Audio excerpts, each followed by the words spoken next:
గుమ్మడికాయ వడియాలు పెట్టుకోవడం విధానం అండి. ముక్కలేమో సన్నగా తరిగి ఉంచుకోవాలన్నమాట. చాలా చిన్న చిన్న ముక్కలు కాను రాత్రి తరిగేసి ఉంచుకొని ఇలాగ గుడ్డలో వేసేసి మూట కట్టేసుకోవాలి. కొంచెం ఉప్పు వేసి మూట కట్టాలండి.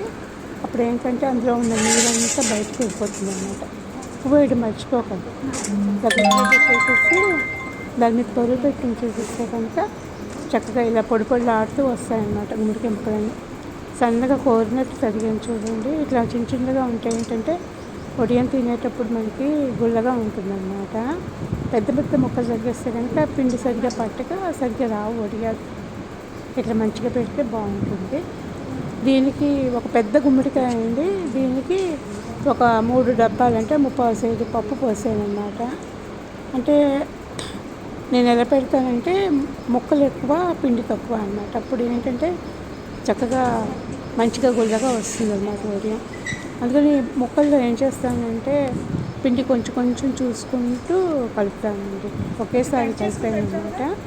పిండిలో కూడా కొంచెం ఉప్పు వేస్తాను, జీలకర్ర, ఇంగువ ఏంటంటే పాలింగు తీసుకుని నానబెట్టేసుకుని నీళ్ళలో కరిగించేసి ఉంచుకుంటాను అన్నమాట. ఆ ఇంగువ అయితే చాలా మంచి వాసనతో బాగుంటుంది. పచ్చిమిరపకాయల కారం వేస్తానండి. ఎంత కారం కావాలంటే అంత కారం వేసుకోవచ్చు. కొంచెం ఆ పచ్చిమిరపకాయలు కొంచెం పండినట్టుగా ఇలా ఉన్నవి తీసుకున్నాను. ఇవి పెద్ద కారం లేదు. అందుకని ఈ పచ్చిమిరపకాయల కారం మొత్తం పట్టింది అన్నమాట. అందులో మొత్తం కారం వేసేసాను. పిల్లలకి కూడా తినడానికి బాగుంటాయండి. ఇవి ఇంగువ నీళ్ళు అన్నమాట. ఇంగువ పాలు అంటాం మేము. ఇంగువ నీళ్ళు ఇవి కూడా గుమ్మడికాయ ముక్కల్లో వేసేయాలన్నమాట. ఇప్పుడు కొంచెం పిండి వేసుకొని కలుపుకోవాలండి. ఒకేసారి పిండి వేసేసుకోవద్దు. ఎందుకంటే ఈ పిండికి ముక్కలకి సరిపోతుంది. పిండి కూడా కొంచెం గట్టిగా కలుపుకోవాలన్నమాట. అది పచ్చిగా కలిపేసేసుకుంటే ఏమవుతుందంటే జారుగా అయిపోయి వడియాలు పారిపోతాయి. ఎండలో పెట్టగానే మంచిగా రావాలన్నమాట షేప్లోను. ఇంకా కొంచెం పిండి వేసుకుని కలుపుకోండి. కొంచెం పిండి వేసుకుని కలుపుకోండి. బాగా కలపండి, మిక్స్ చేయండి. దీని గరిటెతోటి వాటితోటి అంత బాగా రాదండి. చేతితో తీసుకొని మంచిగా కలుపుతుంది అన్నమాట. ఇంగువ జీలకర్ర అంతా కూడా ముక్కలు పడుతుంది అన్నమాట. మొత్తం ఇలా తయారు చేసుకోవాలి వడియాలు. ఇలా పెట్టుకుని చూడండి, బాగా నచ్చుతుంది మీకు.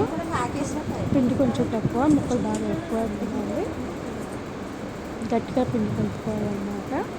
పిండి కనుక కొంచెం మిగిలిపోయింది అనుకోండి, వాటిని మనం వడియాల కింద పెట్టేసేసుకుంటాం. దానికి కొంచెం పిండి ఎక్కువే వేసుకోవాలి. దీనికి కొలత ఏమి ఉండదండి, ముక్కల్ని బట్టి అన్నమాట. ఒక్కోసారి ఏమవుతుందంటే లేత గుమ్మడికాయ అనుకోండి, నీరు ఎక్కువ వెళ్ళిపోయి ఎక్కువ పిండి పట్టదు అన్నమాట.